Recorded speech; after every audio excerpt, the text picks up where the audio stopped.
Bonjour à tous et bienvenue dans cette nouvelle vidéo où nous allons parler de The Graph, une crypto-monnaie qui attire beaucoup l'attention dans le monde de la blockchain et de la finance décentralisée. Aujourd'hui, je vais vous donner mon avis sur The Graph et répondre à une question essentielle. Faut-il acheter cette crypto-monnaie? Pour bien comprendre ce projet, nous allons suivre un plan clair et structuré. D'abord, nous explorerons d'où vient The Graph, son histoire et son fonctionnement. Ensuite, nous passerons en revue ses avantages, ce qui fait son attrait pour les utilisateurs et les investisseurs. Puis, nous aborderons ses inconvénients, car il est important d'avoir une vision équilibrée. Enfin, je conclurai avec une note sur 10 pour partager mon ressenti global. Si vous êtes curieux de savoir si The Graph mérite votre intérêt, restez avec moi, car cette vidéo va être riche en informations. Évidemment, si vous souhaitez acheter du The Graph, il y a un lien de parrainage dans la description vers crypto.com. Ce lien vous permettra de vous inscrire et de recevoir un cadeau de bienvenue. Mais avant de commencer, petit disclaimer important. Les informations partagées dans cette vidéo sont fournies à titre purement informatif et ne constituent en aucun cas un conseil financier. Je vous encourage vivement à vérifier chaque détail et faire vos propres recherches en complément de cette vidéo. Commençons par la première partie. D'où vient cette crypto-monnaie? The Graph, connu sous le symbole GRT, est une crypto-monnaie associée à un protocole décentralisé d'indexation de données blockchain, lancé en décembre 2020. Le projet a été fondé par une équipe de développeurs, dont Yaniv Tal, Jani Polman et Brandon Ramirez, qui ont une solide expérience dans l'écosystème Ethereum. Leur ambition était de résoudre un problème majeur dans l'univers des applications décentralisées, ou DApps, l'accès rapide et efficace aux données stockées sur les blockchains. Contrairement aux bases de données traditionnelles, les blockchains comme Ethereum stockent les informations de manière décentralisée, ce qui rend leur consultation complexe et coûteuse. The Graph propose une solution en indexant ces données et en les rendant accessibles via des interfaces appelées sous-graphes, qui utilisent le langage GraphQL. Ces sous-graphes permettent aux développeurs de récupérer des données précises pour leurs applications, comme les transactions d'un protocole DeFi ou les échanges sur une plateforme comme Uniswap. Le protocole est souvent comparé à un moteur de recherche pour les blockchains, un peu comme un Google du Web 3. Initialement déployé sur Ethereum, The Graph s'est étendu à plus de 70 blockchains, dont Arbitrum, Polygon, Base et Gnosi, ce qui élargit son champ d'action. Le jeton GRT, basé sur la norme ERC20, joue un rôle central dans l'écosystème en incitant les participants, comme les indexeurs, les curateurs et les délégateurs, à maintenir la qualité et la sécurité des données.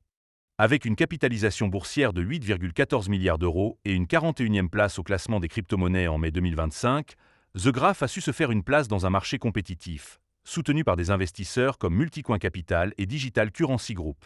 Passons maintenant à la deuxième partie, où nous allons explorer les avantages de The Graph. Le premier bon point, c'est son rôle clé dans l'écosystème DeFi et Web3. The Graph est utilisé par des projets majeurs comme Uniswap, Aave, Curve et Decentraland, ce qui montre son importance pour les applications décentralisées. En simplifiant l'accès aux données blockchain, il permet aux développeurs de créer des DApps plus performantes et conviviales, ce qui stimule l'adoption du Web3. Cette utilité réelle donne aux jetons GRT une valeur tangible, contrairement à certaines crypto-monnaies purement spéculatives. Un deuxième avantage, c'est la décentralisation du protocole.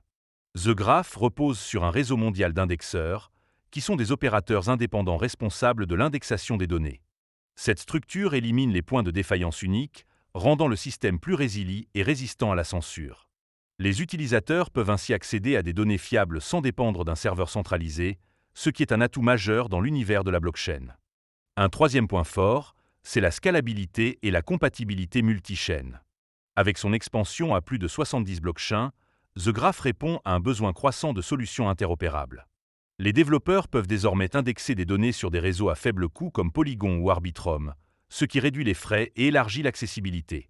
De plus, l'introduction de Substream, une technologie pour traiter les données en temps réel, renforce la capacité du protocole à gérer des volumes importants.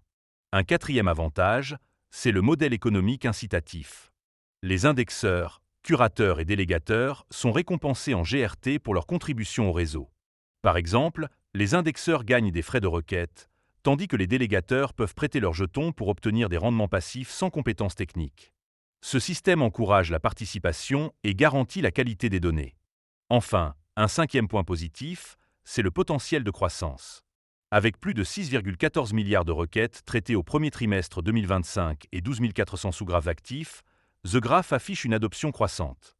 Les prévisions des analystes suggèrent que le prix du GRT pourrait atteindre 1,5 $ d'ici fin 2025, porté par l'essor du Web3 et des applications décentralisées.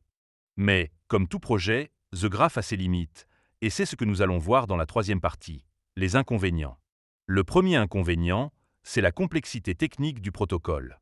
Bien que The Graph soit une aubaine pour les développeurs, son fonctionnement peut sembler opaque pour les non-initiés. Créer ou utiliser un sous-graphe demande des connaissances en GraphQL et en blockchain, ce qui peut freiner l'adoption par le grand public ou les petits développeurs. Cette barrière technique limite, pour l'instant, l'accessibilité du projet. Un deuxième point faible, c'est la volatilité du jeton GRT. Comme beaucoup de crypto-monnaies, son prix est sujet à des fluctuations importantes. Par exemple, après un pic à 2,88 $ en février 2021, le GRT s'échange autour de 0,85 $ en mai 2025.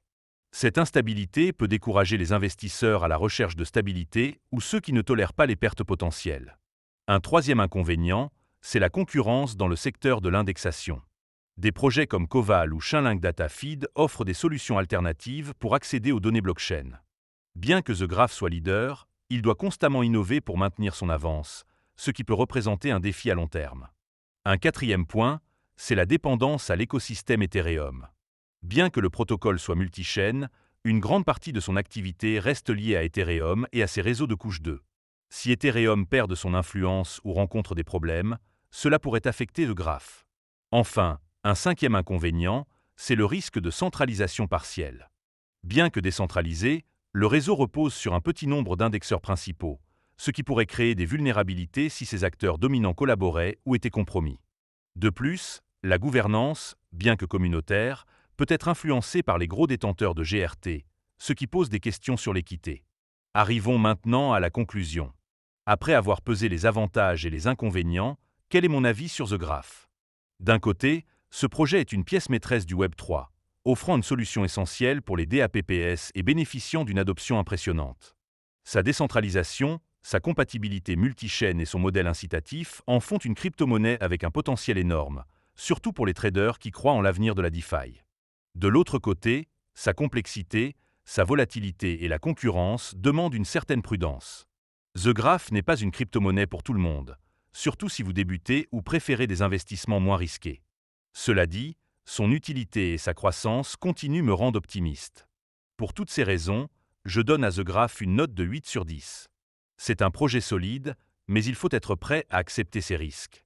Si cette vidéo vous a aidé à mieux comprendre The Graph, n'hésitez pas à mettre un pouce bleu et à vous abonner pour d'autres analyses. Et vous, que pensez-vous de The Graph? Partagez vos avis en commentaire, je suis curieux de vous lire.